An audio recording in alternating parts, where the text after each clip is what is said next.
Hello, my friend. Tonight, we return to a quieter world, a world before electric lights. Memory foam mattresses, or thermostats that click on at just the right time. It's a world wrapped in fog and hay, where the air smells faintly of wood smoke and the soft rustle of animals breathing nearby is the closest thing to a lullaby. Outside the invisible window of our story, a chill evening wind moves gently across thatched roofs and wooden beams. Somewhere in the dark, a lantern flickers behind an oiled parchment pane. There's no hum of machines, no traffic in the distance, only the hush of a village tucked beneath the stars. You're sitting still now, bundled in a thick woolen tunic, the weave a little rough against her neck. The fire has burned low, the walls creak, and the scent of warm straw and animal musk surrounds you, not unpleasantly, but like a memory you've never had. Because tonight, we're not going to talk about kings or castles or battles. Tonight is about something simpler. Why so many people in the past chose to sleep in barns. You might not ever hear how this story ends, because there's a good chance you'll fall asleep before we get there. If you enjoy this space and would like to join me again on future nights, please give a like and subscribe. We'll have many evenings to share more stories together. And if you're listening from a city, or a countryside of your own, let me know in the comments, where are you listening from? And what time is it for you? Now, close your eyes gently. Let me tell you something curious. There was a time when sleeping in a barn wasn't strange. It was normal, blank, underscore, blank. Your hand presses against the rough wood of a barn door. It opens with a creak, revealing a darkness not empty, but full. The smell of hay is immediate, earthy and warm. No street lights, no buzzing lamps. Just the moonlight falling in silver strands through the slats in the roof. You step inside, not because you're checking on the cows, but because this is where you sleep. Odd, isn't it? And yet, for countless medieval villagers, it was common sense. When night fell and the chill wrapped its fingers around the stone walls of cottages, many turned to the barn for comfort, warmer than a drafty home, safer than a lonely field tent, and filled with the soft, steady breath of livestock. It was more than shelter. It was peace. You pull your blanket tighter and sit on the straw. It's coarse and itches your skin, but you're used to that by now. This wasn't romantic, it was practical. Most medieval homes didn't have bedrooms. Many were single-room structures. And even when there were walls, they weren't always for people alone. Families shared space with animals not out of affection, but necessity. Livestock generated heat, and warmth was life. In some homes, the barn wasn't even separate. It was just the back half of the house. You could reach out in the night and feel the slow, rhythmic breath of a cow just a few feet away. And yes, sometimes that meant sharing more than warmth, fleas, disease, noise. But tonight, you don't have to worry about that. Tonight, the cows are calm, the air is still. The only sound is a low grunt from a goat shifting in sleep. Why did they sleep in barns? Well, because they had to. Cold weather, crowded homes, and above all, survival. A barn with animals was warmer than any stone floor. And maybe you've never thought of the smell of damp straw as comforting, but tonight, with the cold brushing your fingertips, you're starting to understand. And it wasn't just the poor. Some records tell of village elders or travelers, people with means, choosing the barn on purpose. One 13th century steward was said to have slept among his cattle because, as he put it, they rested better with company. Maybe he did too. You lie back, the hay shifts beneath you. It's uneven, poking in all the wrong places. But somehow it feels right. A nearby horse stirs, nostrils flaring in a dream. Above, the beams creak as wind slides over the roof. You are nowhere near a modern bed, and yet, in this stillness, you are entirely at home. A historian once wrote, "Barn sleep was not a desperation. It was simply where the world lay down." It sounds poetic, almost too neat, but if you've ever woken to the crow of a rooster and the smell of fresh milk in the air, you know, there's something deeply human about it. Maybe you remember your first time camping, the hard ground, the cold nose, the thought, "I'll never complain about my mattress again." The medieval peasant never had that mattress to begin with. You close your eyes, the hay scratches your cheek, but you don't flinch. You breathe, deeply, evenly. This barn, strange as it seems, is where your body says it belongs. Not long ago, the world slept here, and maybe tonight, you will too. You stir in the straw, not from discomfort, but from the distant echo of hooves clopping against hard-packed dirt. Somewhere in the village, someone is still awake, maybe a baker tending to his early fire, or a mother comforting a child who dreamt of wolves. The village never truly sleeps, not all at once. There's always a flicker of life moving through the silence. You push yourself up slightly, elbows resting against the hay, listening. The barn creaks around you, not ominous, just alive. Above you, a swallow tucked in the rafters gives a sleepy flutter. Outside, the wind shifts, rustling the bare branches of the elder tree. Somewhere, a cartwheel creaks as it turns in place, caught by the breeze. The night in a medieval village isn't silent, it breathes. You're not alone here. Even beyond the cows and the flickering lantern by the door, there's a deeper presence. This barn is part of something bigger. A rhythm of waking and sleeping, working and resting, that pulses through every soul in this tiny world. A collective heartbeat. In the house next door, someone coughs, not a violent sound, just a dry little reminder that humans are nearby. You imagine a child burrowing deeper under a woolen blanket, feet chilled from the cold stone floor, or a father checking the latch on the door for the third time. A habit passed down from his own anxious father. Sleep, in the medieval village, was never solitary. Even when you drifted into dreams alone, you were surrounded by animals, by neighbors, by the eternal presence of the village itself. This wasn't just about proximity. It was about survival, in a world where wolves were real, and night meant true darkness. Togetherness was safety. You hear a distant laugh, two people sharing the moment in the dark, perhaps lovers sneaking a whispered goodbye, or friends warming their hands over a shared flame. It's strange to think of romance in this setting, but it existed, a stolen smile in the shadows, a hand reaching out across the hay. People found love here too. The barn may have been practical, but it wasn't empty of joy.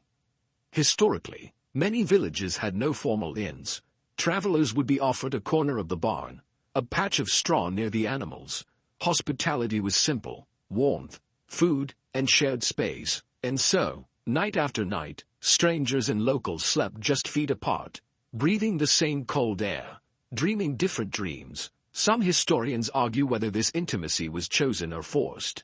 Were medieval people more communal by nature, or simply by necessity? Did they huddle close out of affection, or because the frost would bite if they didn't? The truth, like the fog outside, is hard to grasp, but it doesn't matter. What mattered was that you were never truly alone. You hear the village bell ring once, just once. It's not a signal, not tonight, just the keeper checking the weight, maybe adjusting the rope, but it echoes, softly, through the bones of the barn. A reminder that time is passing, even here, where hours stretch like the shadows. You lie back down, the hay welcomes you again. Your eyes search the darkness above, the beams crisscrossed like old scars. A spider web catches the moonlight in a corner. It glows like silver thread. There's a myth in this village, that dreams dreamed in barns carry further. That the animals remember them. That when you whisper your worries into the straw, the earth takes them. It's not written in any book, but you believe it. Right now, it feels true. You close your eyes, and you listen, to the quiet stirring of hooves, to a rooster shuffling its feathers in its sleep, to the deep, quiet breath of a village holding itself together through the night. You are not forgotten here. Not by the land, not by the animals, not by the stars above, which blink like tiny, eternal lanterns. And slowly, the village breathes with you.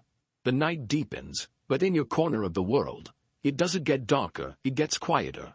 You lie still on the straw, listening not to silence, but to the layers of sound that come when the rest of the world goes still.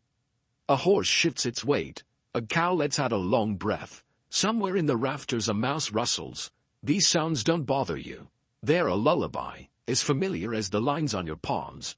Tonight, the barn is your haven, and you're not the only one who thinks so. Across the countryside, in villages just like yours, people are doing the same, curling up beside their animals, letting the heat of livestock chase the frost from their bones. In the medieval world, insulation was a dream, and fireplaces didn't burn all night. But cows did, sheep did. Their warmth, their bodies, their breath, were part of your survival strategy.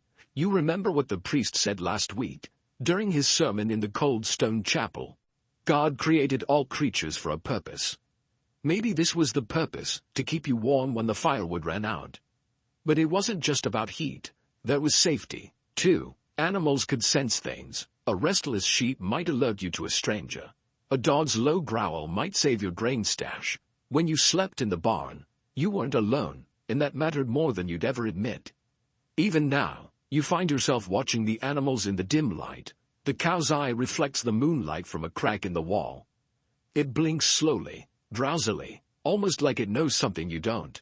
Maybe it does. After all, cows have seen more midnights than most men. There's an old story you heard once, told by your grandfather on a night very much like this. He said that on Christmas Eve, the animals speak, just once, just briefly. They whisper things they've carried for centuries. Of course, no one ever hears them, because the only people close enough to listen are the ones who already understand.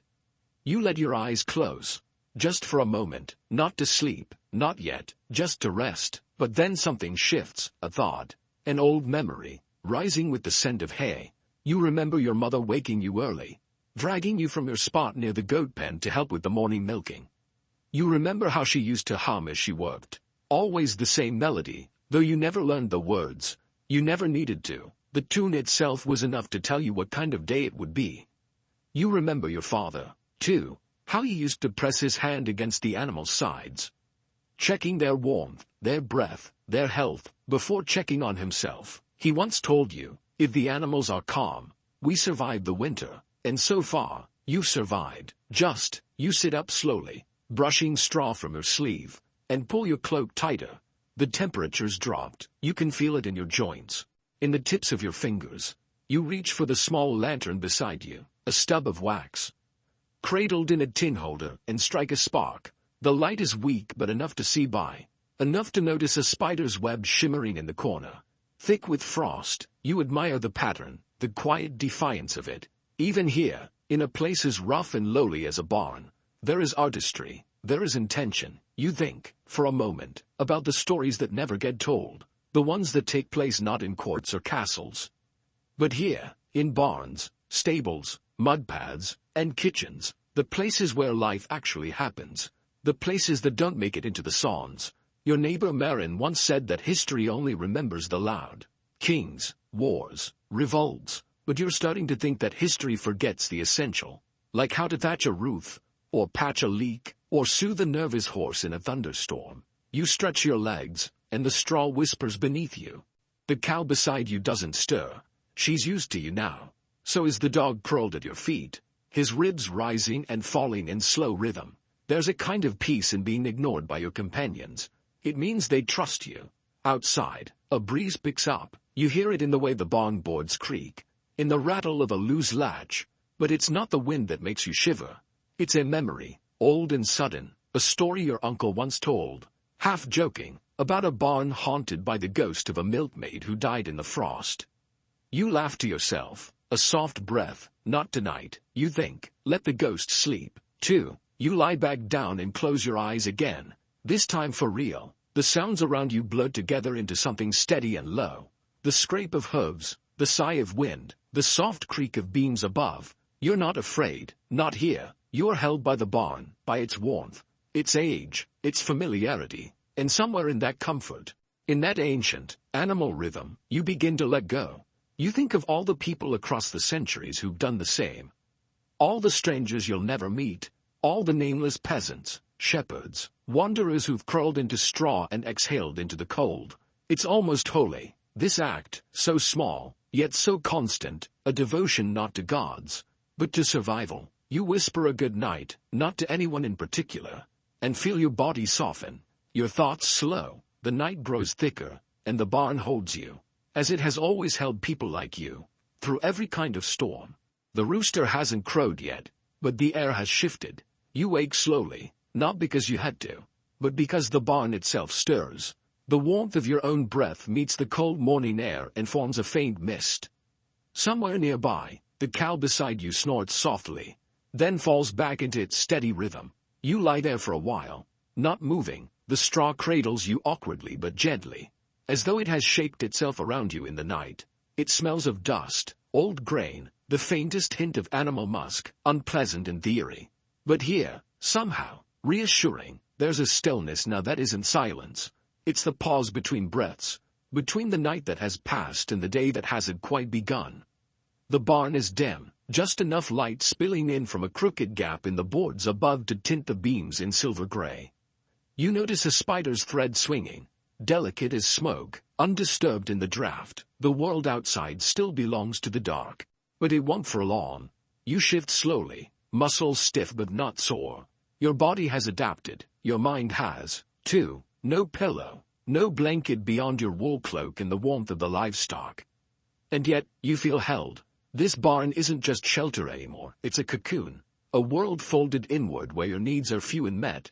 A goat bleats from the far end, sharp and short, and you know it's almost time. Soon, the rest of the village will wake. Firewood will be stoked, bread dough kneaded, water hauled from wells still rimmed with frost. But for now, you're suspended in the last quiet. This is the best part, when the world hasn't asked anything of you yet. A memory surfaces, unbidden, the first winter after your sister married and left. You were younger then, angry about having to take her chores, angry at her for choosing a husband with more sheep than kindness. That year, you'd slept in the barn alone for the first time, and for all your grumbling, you'd never felt lonelier. The cow had looked at you with those impossibly patient eyes, and for a moment, you'd felt like it understood, like it had seen this story before.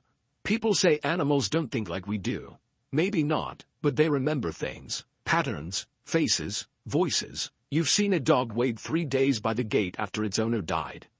You've seen a pig nuzzle the door of an empty stall every morning until it was moved. Who's to say they don't feel grief, or expectation, or the comfort of ritual? Who's to say they don't dream? You let your fingers trail along the edge of a beam, rough and splintering but solid. This barn has stood for more years than you've been alive, maybe more than your parents. You think about all the lives it's seen, all the storms that passed while someone huddled just like you beneath this roof. It's humbling, strangely intimate. This place, this forgotten corner of the world, has witnessed more than most castles. There's a quiet honor in that, not far from your village, across a few fields in a river that floods each spring. There's an abandoned barn. No one uses it anymore because of a fire that scarred one wall. Children whisper about ghosts, a boy trampled by a panicked mule. Adults don't correct them. Some stories keep children out of danger better than rules. You went there once, as a dare, just to see, and in the charcoal black of the rafters and the faint smell of burned wood, you'd felt something, not fear, exactly, just weight, memory soaked into timber, the kind of presence that asks nothing but to be noticed. Your own barn doesn't feel haunted. It feels lived in, tired, maybe, but generous. You imagine it exhaling slowly, its breath curling around you in the draft, saying, "You're welcome here. You always were." The hay rustles again, a mouse, maybe, or the wind, or time itself, shifting on its haunches. You've learned not to fear these small sounds. They're the sign of life continuing, even in stillness, especially in stillness. You reach for your boots. They're stiff with frost, the leather cold and unyielding. You don't put them on yet. Instead, you kneel and press your palm into the straw. It's flattened in the shape of your body. Proof that you were here, that you rested, that for one night the world held still around you. You wonder how many others have left these soft impressions, how many stories the hay could tell.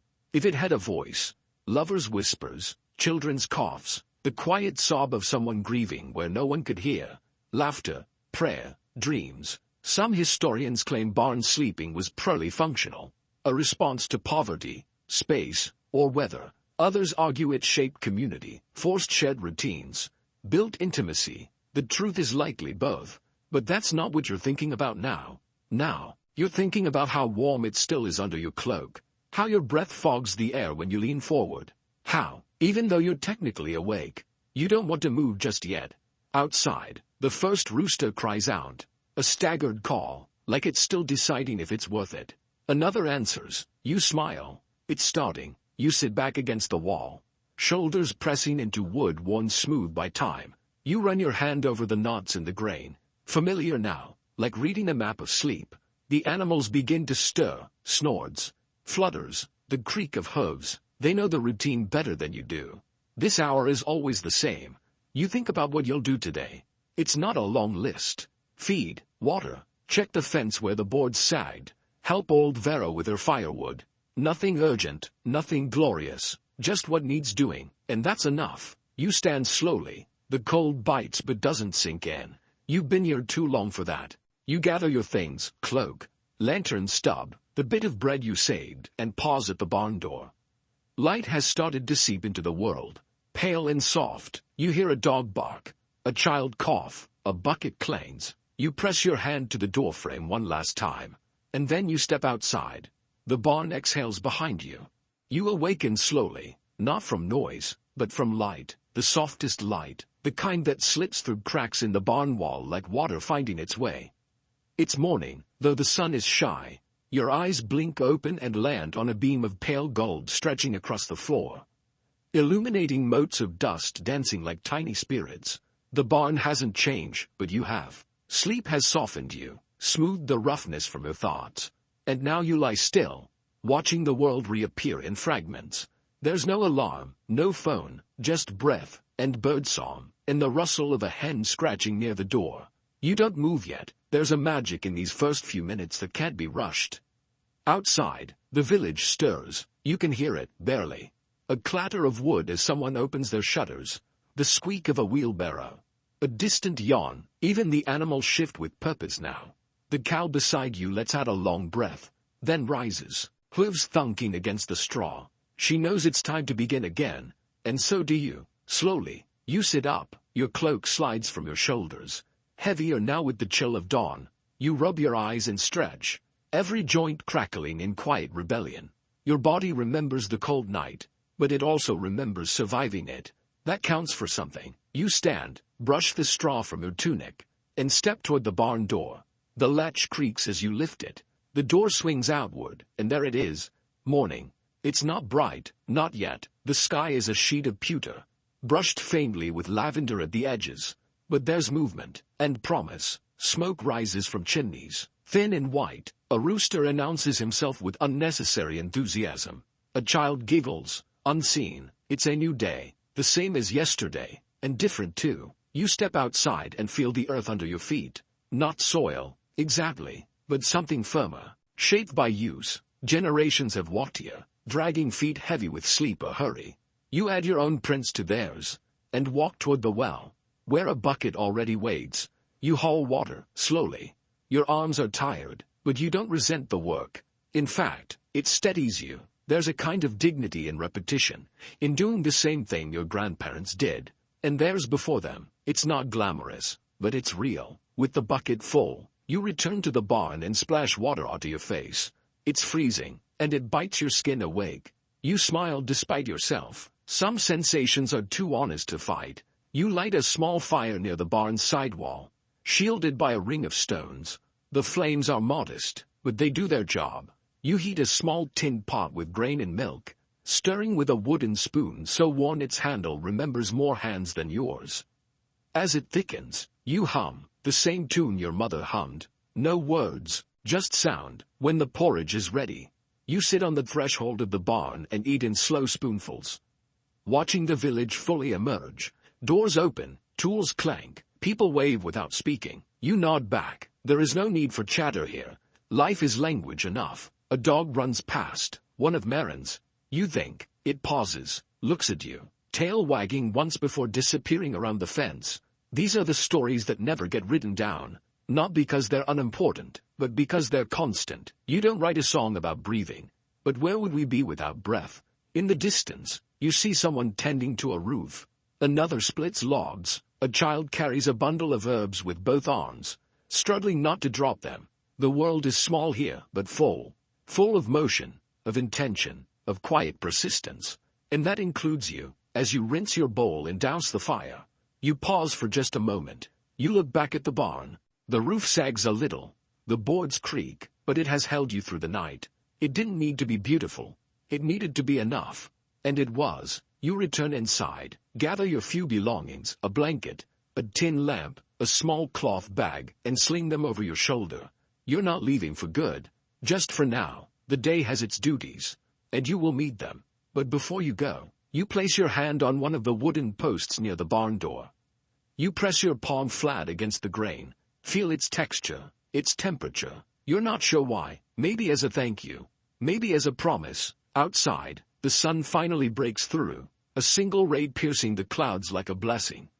It lands on the barn's roof, turning the moss to gold, and just for a moment, you see it differently, not as a structure, but as a witness, a keeper of nights and secrets and breath. You nod once, then you walk away, toward the rising smoke, toward the voices, toward the rhythm of another day in a village that still remembers how to rest. The barn stands behind you, silent once more, but not empty. It never was. As the sun climbs higher, you step into the rhythm of the day. But even as the village hums to life around you, wood being chopped, goats calling for feed, the blacksmith's hammer echoing in soft pulses, you know where the weight of the story truly lies. It waits for nightfall, because in this village, in this time, the darkness isn't just the end of a day, it is a full surrender. A giving over of self to sleep, to silence, to the unseen. All day, you work, you carry firewood, patch the fence with twine and bent nails, sweep the barn floor, chase a runaway chicken. You nod to neighbors but speak little. Words feel unnecessary, they take energy, and every movement costs something. By midday, your limbs grow heavy, not with exhaustion, but with the knowledge that this cycle has no end. You do not dream of escape, you dream of enough. The sun begins to dip behind the hills, slow at first, then suddenly fast, as if shy. The light softens, then fades, and your shadow stretches longer until it disappears. And you, quietly, instinctively, slow down with it. Your body begins to anticipate what your mind has not yet said aloud, that it is time to let go. You return to the barn. The air is cooler now. It clings to your skin with damp fingers. You light a small candle stub, tucking it into a chipped metal holder near the wall. Its glow flickers, barely reaching the corners, but that's enough. You're not trying to fight the dark. You're only greeting it. In the rafters above, a bird has returned to roost. It settles in without ceremony. Beside the door, your dog curls into a tighter shape. The cow has lain down. There is no instruction here, no bell that commands, sleep now. The world simply slows, and in that slowing, you find permission. You lay your blanket down, adjust it slightly so the roughest straw doesn't poke your ribs. You sit for a moment first, elbows on knees, staring into the vague shape of the doorframe. Beyond it lies the village, the hills, the trees, the stars. But here, inside, there is only wood and wool and breath. You think, briefly, about the other lives you might have had, lives in castles, or cities, or across oceans. But even that thought passes like a bird crossing the sky, swift, light, then gone. There's no envy in you tonight, only gravity and gratitude. You lie back, the candle sputters, then stills, your eyes adjust, the dark has layers. You realize, it is not a blanket, but a tapestry, threaded with softness, shadow, memory. You feel it press around you, not coldly, but like water pressing gently against skin. All day you've moved through time. Now, time moves through you. Outside, the sky turns from pewter to ink. A single star appears, then another, then a handful more. You watch them without intention. They are not decorations, they are not answers, they are simply there, like the knots in the beams above you, like the echo of your father's voice in your memory, like the smell of straw in your clothes. You close your eyes. For a moment, everything goes still. Then, a sound. The soft thump of the cow shifting her weight. Another, a distant laugh, muffled by distance and wind. Another, your own breath, slow and even. This is not silence, this is surrender. In this time, in this place, nightfall does not ask permission. It claims you, it wraps itself around your shoulders, tucks itself into the curve of your back. It does not demand, it invites, and you, gently, without resistance, accept. Some say the medieval world was harsh, brutal, unforgiving, and maybe it was, but here, in this moment, none of that feels true. The barn doesn't punish, it protects. The dog doesn't threaten, it enfolds. Sleep is not a retreat from battle, it is the whole point. A return, a remembering, a restoration. You do not need to think, you do not need to plan. The morning is far away, and entirely imaginary. Right now, there is only this. The warmth of your breath against your collar, the weight of your limbs pressed into straw, the ancient rhythm of a life too quiet to be recorded in any book. You hear a soft tapping, the wind nudging the door just slightly. Like a child asking to come in, you smile. Not everything that enters the barn is a burden. Some things are just passing through, like thoughts, like ghosts, like dreams. You wonder, very faintly, if your grandfather once lay here like this. Or your great-grandmother, if they too watched the stars and whispered secrets into the hay. If they too believed, if only for a breath, that they belonged to something older than themselves. You inhale deeply, and the scent of wood smoke, earth, and wool fills your chest. Then, without meaning to, you exhale slowly, and the world exhales with you. Sleep was sacred, even if no one said so. It wasn't a ritual with words or incense or blessings. It was more elemental than that. It was sacred because it was the one time of day when no one could ask anything more from you. Not your lord, not your neighbor, not the land, not the animals. In the moment before sleep, you were allowed to simply be. Not useful, not obedient, not strong, just a breathing body in the dark, held by straw and wood and quiet. You crawl a little tighter beneath your blanket, the wool now slightly damp from your breath, but you don't mind. Your bones are beginning to forget the aches of the day. Your muscles are unwinding, each fiber loosening like thread unraveling in warm water. Outside, the wind has changed direction. It now carries a faint smell of chimney smoke and wet leaves. Drifting from a neighboring house, someone is burning the last scraps of a broken fence or a failed stool. Warming themselves with what they cannot repair. That, too, feels sacred. You wonder who they are. You try to picture their face, their hands wrapped around a cup of barley tea, their eyes heavy but stubbornly open. But the image fades before it forms. Your mind doesn't want faces right now. It wants sounds, textures, the tickle of straw against your ankle, the warmth where your dog's flank presses into your leg, the distant hoot of an owl. You wonder, without urgency, how many nights you spent like this. 100, 1,000? Is it strange that you can't remember a single one in perfect detail? Yet you know exactly how they feel. You know the slow gathering of night in the rafters, the hush that falls not with silence but with saturation, as if the very air becomes thicker. You know how sleep comes, not suddenly, not dramatically, but like mist rolling in from the fields. First your fingertips go numb, then your thoughts begin to tangle and blur. Then, just before the edge, you feel a kind of sinking, not falling, not drowning, but sinking into something familiar. Something old, something safe. In the back of the barn, the cow lets out a low, dreamy moan. You don't open your eyes, but you smile, just a little. It's a sound of peace, of rhythm, of life going on. You remember being told, once, that in some regions, people believed animals could dream just like humans, that they too wandered other worlds in sleep, that somewhere, right now, your horse could be dreaming of greener fields, or your dog chasing a hare through some eternal, golden meadow. Maybe that's what you'll dream tonight, too. Something without edges, something kind. Sleep doesn't demand anything specific. It doesn't need a plot. It doesn't care whether you're a hero or a coward, rich or poor, remembered or forgotten. It accepts you as you are. Even now, even here, especially here, and maybe that's the most sacred thing of all. You shift slightly, turning to face the wall where moonlight slants through a loose board. The light is pale, but not cold. It lands on your blanket like a soft touch. You think of the moon as a visitor, one that never stays long, but always comes back. You like that. You imagine it looking down on other barns, on other sleepers, across miles and centuries, quietly keeping watch over those too humble to be noticed by history. You whisper, without thinking, a small good night, not to anyone in particular, just to the night itself, just in case it's listening. And then, as if in answer, something shifts. A deeper quiet settles over everything. Even the animals seem to hold their breath. The world has reached its softest point.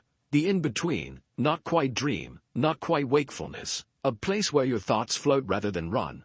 A place where nothing hurts. Nothing rushes. Nothing weighs more than it should. In this hush, you are reminded of something you've never put into words before. That sleep is not an escape from life. It's a part of it. A continuation, a weaving together of day and night, work and rest, loneliness and connection, a place where you can meet yourself without the armor of daylight. You let go, not deliberately, not like a decision, more like a ripple dissolving into a pond. One thought fades, then another, and then you are still. The barn breathes around you. The animals dream beside you.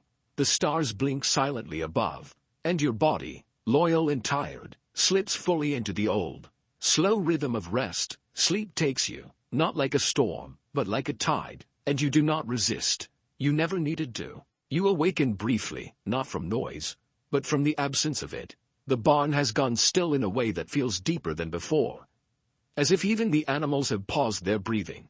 A hush has fallen, fake and velvet, and it makes you wonder what hour it is. You don't open your eyes yet. There's something about this stillness that feels sacred, like the moment just before a bell rings or a song begins. Your body, nestled into straw and wool, is warm, but your thoughts float above you. Half-formed, you hear a single creak from the rafters, wood settling, perhaps, or the quiet shift of some unseen watcher in the beams above. Not a person, just the barn, reminding you it's still here, still holding you. You open your eyes slowly.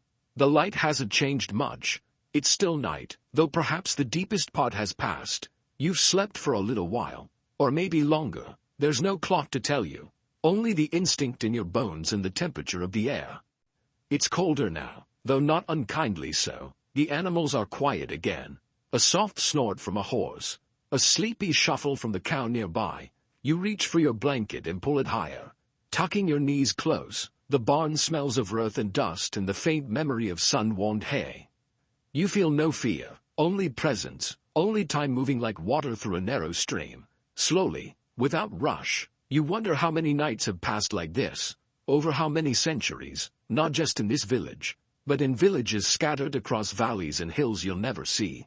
How many people have closed their eyes to the same rhythms, the creak of timber, the rustle of straw, the slow breath of cattle.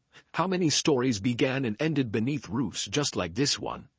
Never written, never remembered. There's comfort in that thought. You don't need to be recorded to be real. You don't need a song to have mattered. You just need to sleep, and wake, and sleep again. A rooster stirs in the far corner of the barn. It doesn't crow yet, just rustles. You know the sound means the end of night is near, though it hasn't quite arrived. The darkness is thinner now.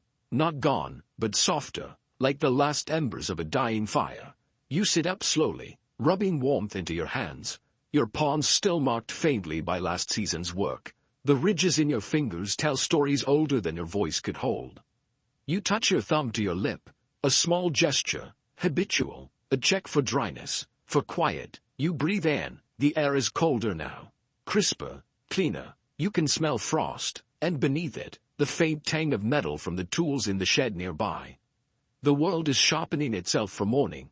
You stand, finally, stretching gently, so as not to disturb the dog still curled near your feet. He doesn't move, only lifts his head slightly, then returns to sleep. You step carefully through the barn, feeling the press of wood beneath your feet, the give of straw under your heels. Your cloak brushes against a low beam as you pass. You duck instinctively. These movements are muscle memory now. The way you adjust your stride, the way you angle your shoulder through the tight space near the feed bags. You don't think about them anymore. They become part of how you move through this life. As you approach the barn door, you pause, one hand on the rough wood. You press your ear against the gap between the slats. Outside, the wind has stilled. You can hear almost nothing, save for a single owl calling out once. Then silence again. The stars are likely still overhead, though you can't see them from here. You imagine them, scattered like stories across the sky, each one holding a secret someone once told and never repeated. You remember a line your grandmother once whispered to you. Every night has a lesson. If you're quiet enough to hear it, you never asked her what the lesson was. She never said. Maybe it was always different. Maybe it was always the same. Tonight, you think the lesson is this. Even the smallest shelters can hold great peace. Even the lowliest places can cradle you with more care than you'd ever expect. You slide the door open an inch and peer out. The yard is ghostly with mist. Pale and low, it clings to the ground, turning every fence post into a shadow, every bush into a blur. You don't step outside, not yet. The barn is still warmer. You close the door again and return to your place in the straw.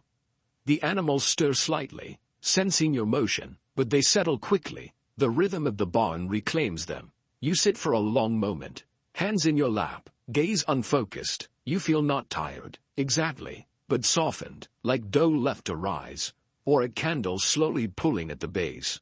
The world has stopped asking things of you, and in this stillness, you can finally just be. No tasks, no names, no need to prove, just breath, just warmth, just night. There's an ache in your lower back, not sharp, but familiar, the kind that comes from hard work, honest work. You press your hand against it gently, letting the pressure soothe. You think of your neighbors, likely curled into their own straw beds by now. You think of the village bell, still hours from ringing. There is time left, time to rest, time to dream. You lie back once more, pulling your blanket to your chin, eyes tracing the same familiar knots in the beams above. You find the one shaped like a rabbit. You've always liked that one. A lucky knot. You smile, just a little. No one sees, but the smile is real. And as your breathing slows, and your limbs begin to loosen into sleep again, you feel it, that ancient belonging, that sense that you are exactly where someone like you is always meant to be. Not in a castle, not in a tower, but here, in a barn, beneath a quiet roof, surrounded by breath and warmth and silence. There's something different about the hour before dawn. You've always felt it. It's not the same as midnight, not the same as sunrise. It's the liminal hour, the one that doesn't quite belong to night or morning.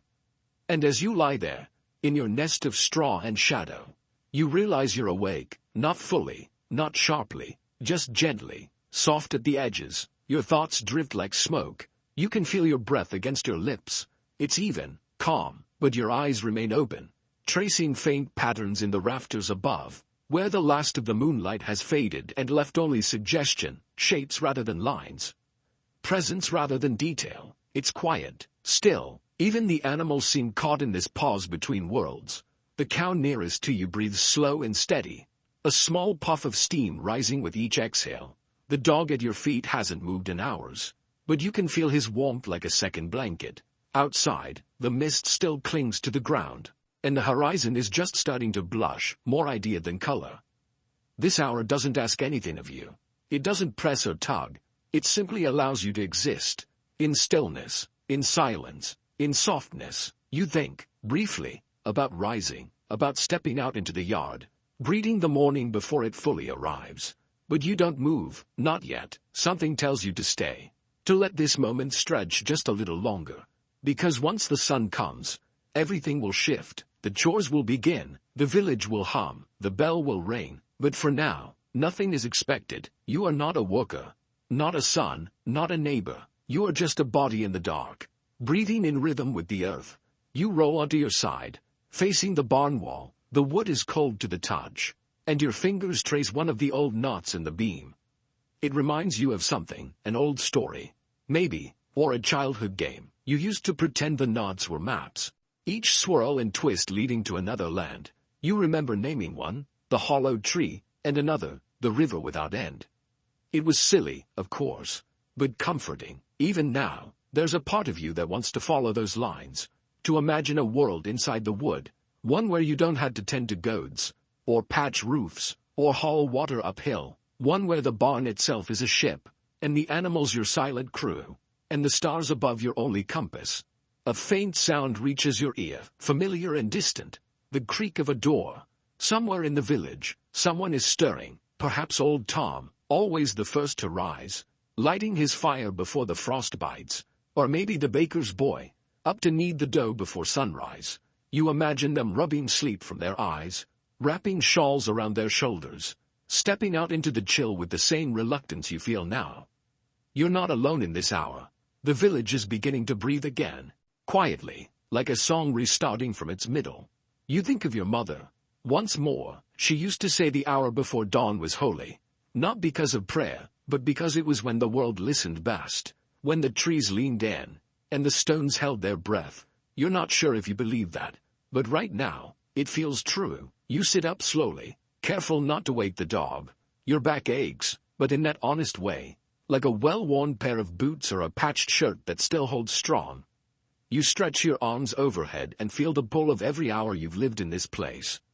You reach for your flask, take a slow sip of water. It's cold, but refreshing, real. Outside the barn, the light is changing. It's not sunrise yet, but it's close. The gray has lifted slightly. You can make out the shape of the fence, the faint shimmer of dew on the grass. A bird calls once, then twice, then silence again. You pull your cloak tighter. Not against the cold, but against the fading magic of the hour. You don't want to lose it yet. You want to hold it in your hands, tuck it into your pocket, carry it with you through the day. But time doesn't wait, not even here. You look around the barn, at the animals, at the beams, at the traces of breath still lingering in the air. This place has held generations. You can feel it in the walls, the stories soaked into the wood, the footsteps worn into the floor. You think of all those who've woken here before you, all those who've stirred in the straw, blinked into the dark, and listened to the same soft sounds, the same breath, the same hour. There's a strange comfort in that. You're part of a lineage now, not by blood, but by rhythm, by ritual, by rest. You stand, finally, brushing hay from your legs. Your joints pop gently. The barn feels smaller when you're on your feet, as if it's encouraging you to move along, to begin again. The dog lifts his head now, blinking at you. He yawns, stretches, and rises to follow. You both step toward the door. You place a hand on the latch and pause. Just one more breath, just one more second. You look back once. The barn, bathed in dim light, seems to nod at you. A farewell, or maybe a promise. You open the door, and the morning greets you, not with fanfare, but with cool air and birdsong. The sky is pale now. The stars mostly gone, but the village is still asleep. You step into the yard, and the ground is soft beneath your boots. A fog lingers low, brushing your knees. You inhale deeply. The day hasn't started, but it will soon, and you'll be ready. You always are. But for now, in this last wakeful hour, you are something softer, something still in between, not yet busy, not yet burdened, just a soul at rest, wrapped in breath, touched by straw, walking gently through the threshold between night and morning.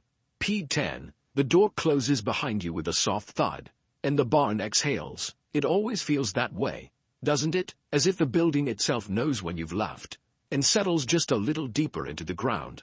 You step onto the damp earth of the yard, your boots sinking slightly into the dew. The sky has shifted from gray to pearl. It is morning now, properly, though the sun hasn't yet broken the horizon. The village is beginning to hum in its low, ancient rhythm. A rooster calls, not loud, not proud, just a quiet, gravelly note that drifts across rooftops like a question rather than a declaration. You smile. He's early, and he knows it. You pass by the fence, your hand brushing the worn wood. The air smells of straw and ash, a hint of damp stone, and the faintest curl of wood smoke from some neighbor's hearth. A curtain flutters in one cottage. A bucket clinks as someone draws water from a well. There are no shouted greetings, no horns or clocks or alarms. But things are happening, as they always have, slowly, organically, like seeds pushing their way through soil in the dark. You make your way toward the stream. It's not far, just beyond the trees that hug the back of the village. This has always been your route, not because it's faster, but because it's yours. You step through the brush and find the water waiting for you. Clear and quiet, a few birds flit from branch to branch, chasing invisible things. You kneel and cup your hands into the stream. The water is cold, sharp, awake. You splash your face and breathe deep. This is the closest you'll get to prayer today. But somehow, it feels enough. There's a rhythm to these mornings, not when you've written down, but when your body knows by heart. You gather kindling, you shake out the cloak, you check the co-op for eggs. If you're lucky, you feed the animals, not just because they need it, but because it centers you. There's honesty in a hungry goat. There's grace in a dog's wagging tail. These are the quiet truths you rely on. Not doctrine, not destiny, just routine, shaped by necessity and softened by time. And as you work, your mind wanders back to the barn, not because you left something there, but because part of you always stays. In the folds of straw, in the old beams, in the hush of breath shared with a cow and a creaking roof. There's a part of you that never fully wakes, that drifts just behind your eyes like mist, and maybe that's what makes you steady, this quiet tether to sleep. Even while you move through the waking world, a child runs past you now, barefoot, chasing a chicken with more joy than purpose. His laughter slices through the air like morning light. Behind him, a woman calls out, a mother, a sister, a neighbor, it doesn't matter. Her voice is tired but warm. The child doesn't stop, and you don't stop smiling. This, too, is part of the rhythm. You return home as the sun finally breaks the line of the hills. It is gold, almost shy, spilling between thatched rooftops and puddled lanes. It touches everything with a soft hand: stones, straw, and skin. You pause by the door, feel the warmth on your face. This is a morning like any other. And yet, it's also a morning like no other. Because you are here, you have woken, you have walked, you have returned. You open the door and step back inside. The barn is quiet again. Its heart beats slower now. The animals shift lazily, adjusting to the day. You sit for a moment on the same bundle of straw you left. You let the silence wash over you, not empty, but full, and in that quiet, you realize, you made it. Through another night, through another set of dreams, through another piece of history that won't be written, but is no less real for that. Blank. Blank. So now, my friend, as the world outside wakes and the barn returns to its gentle stillness, you can let your thoughts settle. There's no hurry, no obligation, no need to hold on to any of this. The story has been told, not all of it, perhaps, but enough. Enough for tonight, enough for you to feel the shape of it curling gently inside your chest like a warm coal. Let your breath deepen, let your shoulders fall. You don't need to think anymore. Not about the goads, or the frost, or the threadbare cloak, not about the names of saints or the price of grain or the years of a king's reign. Those things belong to another time, another mind, not this one, not yours, not right now. All that matters is the rhythm, the breath of the barn, the heartbeat of the morning, the knowledge that others have lain where you lie, have risen where you rise, have loved and worked and rested in the same quiet way. That connection is older than memory, older than maps, older than history itself. The barn holds you, still, even now, in imagination, in echo, in the deep part of your being that still knows what straw smells like before dawn. So sleep, if you haven't already. Drift gently, let the last of the story dissolve like sugar on your tongue. Let the sounds fade, the air soften, the light fall away. You're safe, you're home, and the village will still be here when you wake. Thank you for listening all the way to the end. Now take a deep breath, and allow yourself to fall into a deep, gentle sleep.